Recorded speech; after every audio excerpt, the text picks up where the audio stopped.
Aujourd'hui, je vais te raconter l'histoire d'une baguette magique. Un peu particulière. Ce n'était pas une baguette brillante, ni faite en bois ancien, ni trempée dans de la poussière de fée. Non, celle-ci était en carton. Oui, du simple carton, découpé au ciseau, colorié au feutre. Mais elle avait un secret que personne ne soupçonnait. Tu veux savoir lequel? Alors écoute bien. Lina avait 6 ans. Elle adorait se déguiser, fabriquer des potions avec de la menthe et de la terre, et dire « Abracadabra !» en sautant partout. Mais ce qu'elle aimait plus que tout, c'était faire semblant. Elle n'avait pas besoin de jouets très chers, ni de trucs qui brillent. Juste un peu de carton, quelques feutres et son imagination. Un mercredi après-midi, alors qu'il pleuvait des cordes dehors, Lina décida de créer sa propre baguette magique. Elle découpa une grande étoile dans du carton, la colla sur une baguette en papier roulé et dessina dessus plein de petits symboles. Un chat, une étoile, une lune et une tartine de confiture. « C'est pour les goûters enchantés », dit-elle sérieusement. Puis elle se leva, pointa sa baguette vers le plafond et lança. « Par la magie du carton et du goûter, que mon doudou se mette à danser !» Rien. Elle recommença, en tournant sur elle-même.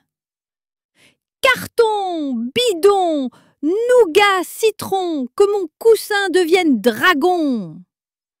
Toujours rien. Pas de feu, pas de rugissement, pas même un petit ronron magique. Lina soupira. « Elle est peut-être pas très magique finalement. » Elle posa la baguette sur sa table et alla jouer à autre chose. Mais ce que Lina ne savait pas, c'est que le carton, dans certaines conditions bien spéciales, peut devenir magique. Pas pour de vrai, bien sûr, pas comme dans les films. Mais pour ceux qui y croient très fort, il peut faire des merveilles. Et cette nuit-là, alors que Lina dormait profondément, un petit vent se faufila dans sa chambre, fit frissonner la baguette et pouf, quelque chose changea. Le lendemain matin, Lina fut réveillée par un bruit bizarre.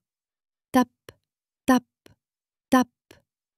Elle ouvrit les yeux et vit son doudou en train de danser. Enfin, il sautillait un peu, tout mou et mal réveillé, mais il dansait, pour de vrai.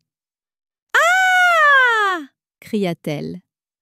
Puis elle éclata de rire. Elle attrapa sa baguette et lança. « Par le carton magique que ma chambre se transforme en château de princesse pirate !» Et là, pouf!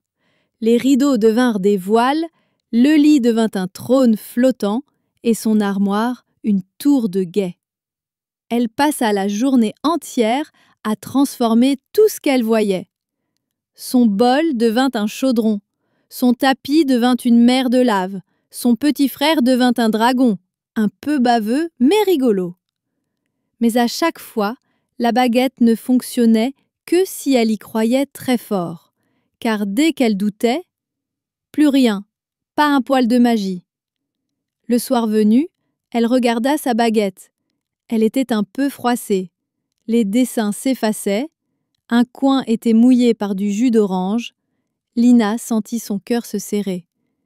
Et si elle ne marchait plus demain? Et si c'était fini? Elle s'endormit avec la baguette dans les bras.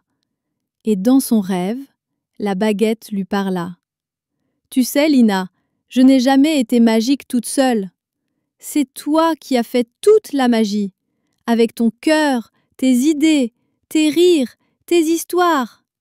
Je ne suis qu'un carton, c'est toi qui fais croire au dragon. » Le matin suivant, la baguette ne faisait plus rien. Pas de château, pas de dragon, pas de doudou qui danse. Mélina ne fut pas triste. Elle sourit, alla chercher un nouveau morceau de carton et dit simplement « Bon, on recommence ». Elle découpa une nouvelle étoile, y dessina une licorne, un escargot et une pastèque, et lança fièrement « Par la puissance de l'imaginaire, que le monde s'amuse encore un peu ». Et tu sais quoi? Il s'amusa. Beaucoup. Et voilà, c'est fini pour aujourd'hui. J'espère que tu as aimé cette jolie histoire. Maintenant, c'est l'heure de te reposer, de fermer doucement les yeux. Mais ne t'inquiète pas, on se retrouve demain pour une nouvelle aventure avec encore plus de rire, de magie et de merveilleux amis à rencontrer.